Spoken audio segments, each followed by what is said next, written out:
राक्षस आघात करते चला जाए और कृष्ण अपने दिमाग को शांत रख के उसके आघात से बचते रहे। कभी बीच में मौका मिला तो एक आधा तमाचा मार दिया वगैरह ऐसा करते थे। राक्षस क्रोधित होता था, वैसे वैसे छोटा होता था। ये ऐसी जो समस्याएं, ये ऐसे राक्षस होते हैं ना, ये अपना चिढ़ना, अपना बौखलाहट, इस पर ही पलते हैं। महाभारत के अनेक संस्करण है, अनेक वर्षन्स है। उसमें एक महाभारत में ये कथा है कि महाभारत युद्ध समाप्त होने के बाद नारायणी सेना का सेनापति सात्यकी, अर्जुन, ये बड़े दुखी हो गए।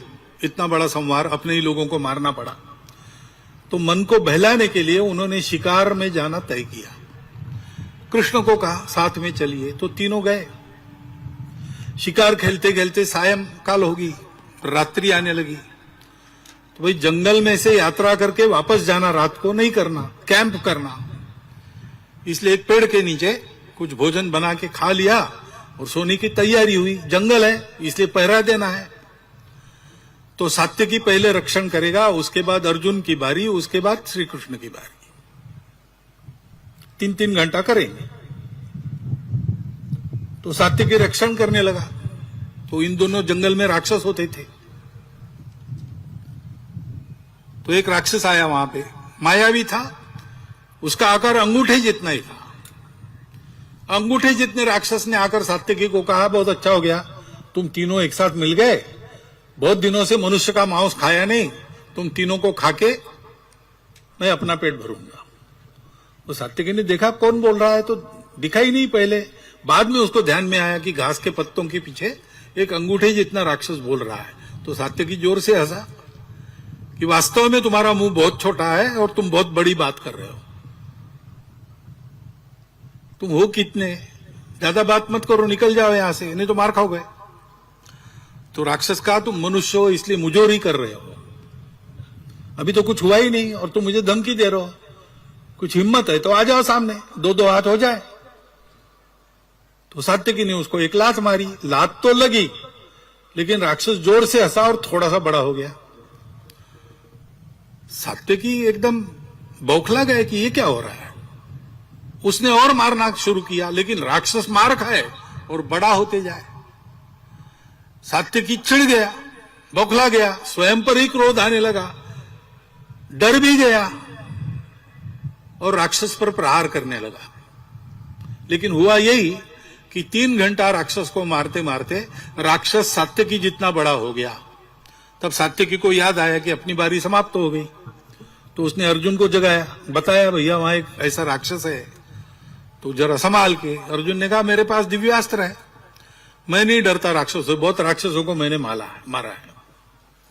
अर्जुन गया, देखा उसने राक्षस खड़ा है। उसने राक्षस को कहा कि भाग जाओ, अपने प्राण बचाने हैं तो, क्योंकि अब तुम्हारा पाला मेरे से है। मैं कौन हूं जानते हो? मैं अर्जुन हूं, कर्ण और भीष्म को परास्त किया, महाभारत युद्ध से बचकर निकला हूं। तो राक्षस ने कहा अच्छा अच्छा, तुम वही अर्जुन हो क्या? हमने तुम्हारी कहानी सुनी है। एक नपुंसक के पीछे खड़े रहकर अपने ही दादाजी के पीठ पर तुमने बाण चलाए और कर्ण रथ का पहिया उखाड़ने में लगा था, तब उसको मारा और अपने आप को दुनिया को सर्वश्रेष्ठ धनुर्धर कहते हो। तो अर्जुन चिढ़ गया और उसने अपने अस्त्र चलाना शुरू किया। लेकिन हुआ यही कि अस्त्रों के आघात होते रहे, राक्षस ताड़ के पेड़ के जैसा बड़ा हो गया। अर्जुन की बारी समाप्त हो गई। उसने कृष्ण को जगाकर बताया। तो कृष्ण ने कहा तुम सो जाओ, मैं देखता हूं। कृष्ण गए, उन्होंने देखा नहीं, वो अपने इधर उधर घूमने लगे। अब राक्षस राह देख रहा है कि ये देखेगा। अंत में कृष्ण कुछ देखे ही नहीं रहे, तो उसने कहा तुम अंधे हो क्या? इतना बड़ा मैं यहां खड़ा हूं, दिख नहीं रहा हो? तो कृष्ण जैसे उसको पहली बार देख रहे ऐसा देखा हो, कहा बहुत अच्छा हो गया, मुझे लगा अकेले ही 3 घंटे काटने पड़ेंगे, अब तुम मिले हो तो गपशप करेंगे, फिर सुबह हम अपने घर जाएंगे, तुम अपने घर जाओ। तो राक्षस ने कहा मैं गपशप करने के लिए नहीं आया, तुमको खाने वाला हूं। अरे इतने रात को तुम मांस खाएंगे, वो भी मनुष्य का? अपचन हो जाएगा भैया, ऐसा कुछ मत करो, बहुत भूख लगी है तो घर जाओ, नींबू की शिकंजी पी लो। तो राक्षस चिढ़ गया, उसने कृष्ण को एक घुसा मारा, लेकिन कृष्ण सावधान थे, वो बच गए। राक्षस थोड़ा सा छोटा हो गया। फिर आगे यही चला, राक्षस आघात करते चला जाए और कृष्ण अपने दिमाग को शांत रख के उसके आघात से बचते रहे। कभी बीच में मौका मिला तो एक आधा तमाचा मार दिया वगैरह, ऐसा करते थे। राक्षस क्रोधित होता था, वैसे वैसे छोटा होता था, और फिर से अंगूठे जितना बन गया, तब कृष्ण ने उसको उठा के अपने पल्लू में बांध लिया। बाद में पूछा अर्जुन और सात्यकी ने, कहां गया वो राक्षस? उसको बांध के रखा है। अरे ये कैसे हो गया? आपने कौन सा दाव चला, कौन से शस्त्र का उपयोग किया, कौन सा अस्त्र चलाया? कृष्ण का अस्त्र शस्त्र की क्या जरूरत है भैया? ये ऐसी जो समस्याएं, ये ऐसे राक्षस होते हैं ना, ये अपना चिढ़ना, अपना बौखलाहट, इस पर ही पलते हैं। और इसलिए दिमाग शांत रखो। पहली बात समझो अपनी शक्ति क्या है, उसको बढ़ाते रखो। समझो उनकी शक्ति क्या है, ये ठीक से समझते हो और शांत मन से सोचते हो, तब कब क्या करना सब समझ में आता है।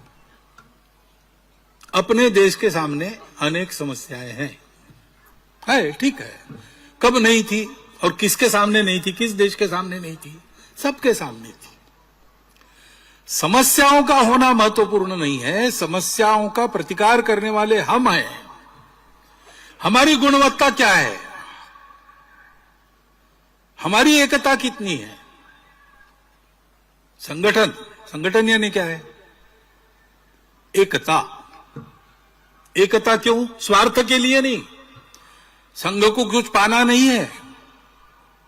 तेरा वैभव अमर रहे मां, हम दिन चार रहे न रहे। हम तो समझते कि हम जो कर रहे हैं, भाई गीत सुना आपने, गंगा जले गंगा पूजा है, जिससे लिया उसी को वापस कर रहे हैं।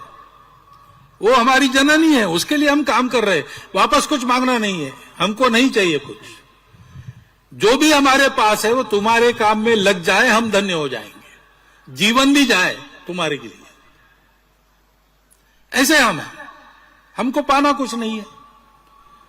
फिर हमारी एकता का आधार क्या है? आत्मीयता।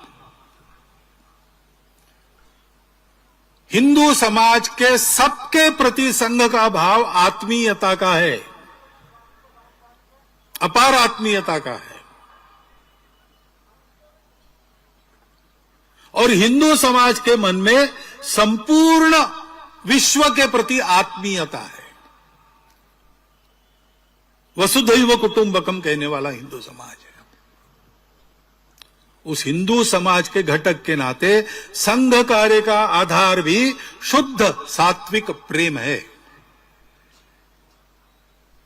ये प्रेम स्वार्थ के लिए नहीं है, ये प्रेम ध्येय के लिए है। परम वैभवम ने तुम्हें तत्स्वराष्ट्रम, इसके लिए हम काम कर रहे हैं। और वह परम वैभव देश का जब होगा, तब देश क्या सोचेगा? देश सोचेगा, हिंदू समाज सोचेगा, हिंदू राष्ट्र सोचेगा वसुधैव कुटुंबकम।